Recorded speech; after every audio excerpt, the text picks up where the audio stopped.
Partout dans le monde, les films les plus populaires sont interprétés par des stars dont les actes se passent de traduction.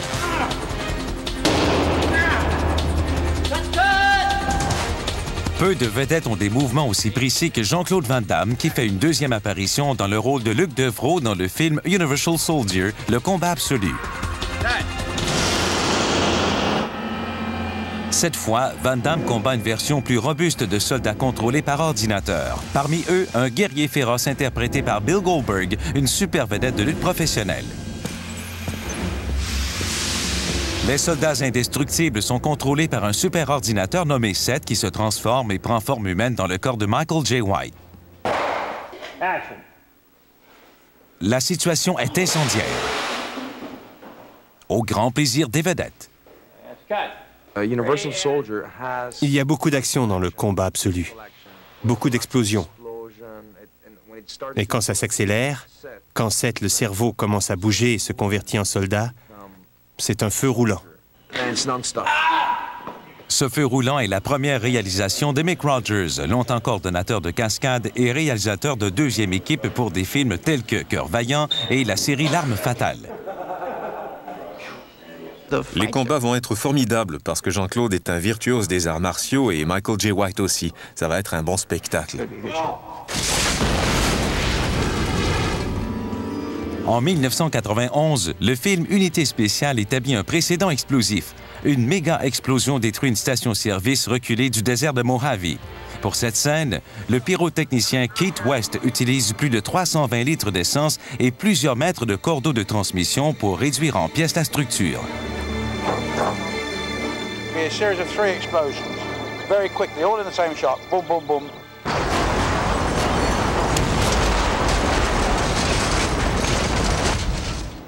L'équipe de cinéastes de Universal Soldier, Le combat absolu, cherche à créer un film aussi fort que le premier.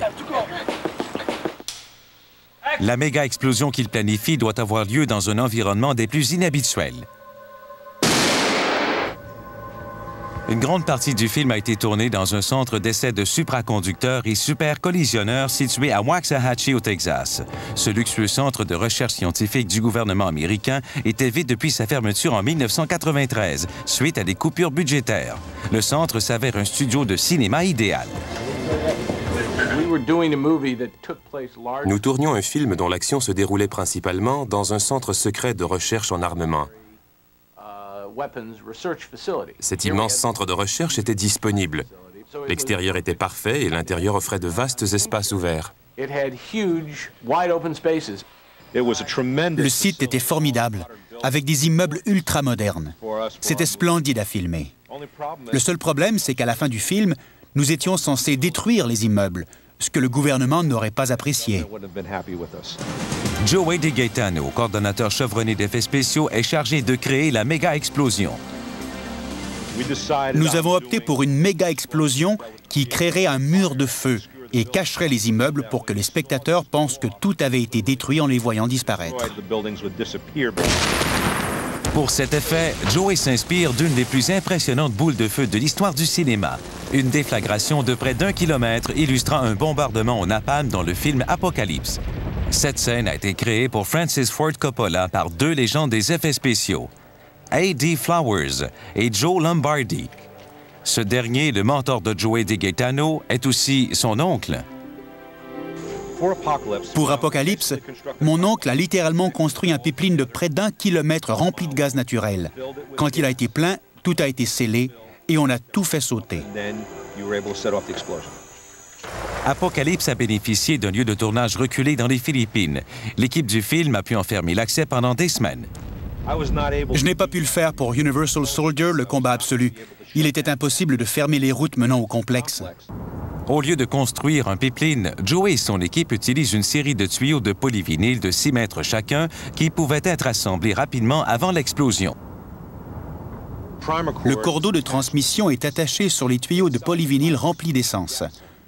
Le cordeau sera placé sous les tuyaux.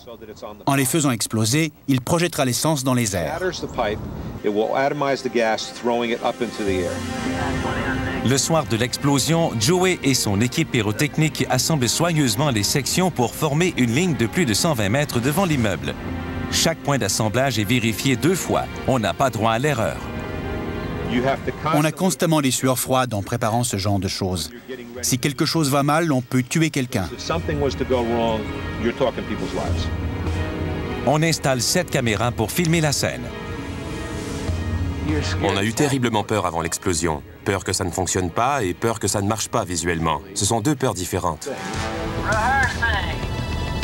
Le pipeline est prêt, les caméras tournent et Lance Gilbert, la doublure de Van Damme, entre en scène. Un de nos cascadeurs entrait en action devant le pipeline. Je l'ai suivi jusqu'à ce qu'il atteigne une position sans danger devant les caméras. De là, je pouvais le filmer près de l'explosion sans qu'il soit blessé.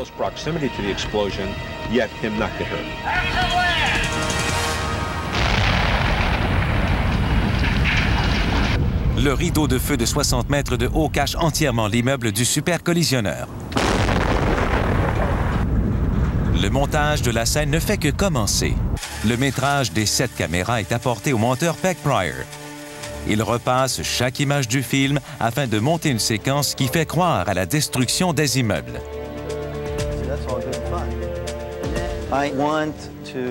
Je veux sentir la puissance des explosions. Et je veux qu'elles paraissent plus grosses qu'elles n'étaient quand elles ont été filmées en une seule prise.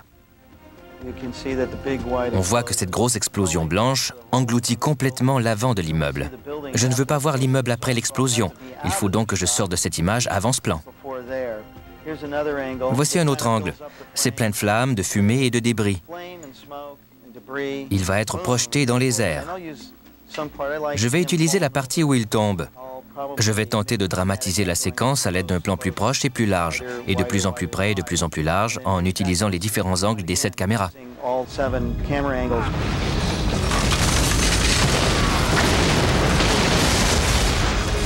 Au montage final, 12 plans sont utilisés pour construire la méga-explosion. La séquence dynamique reflète bien la personnalité de ses créateurs. J'adore ce que je fais. Chaque jour, c'est un nouveau défi. On ne sait jamais ce qui va nous tomber dessus. On va vous arriver avec quelque chose qui défie les lois de la gravité et de la physique. Nous sommes littéralement des magiciens du cinéma. C'est très amusant.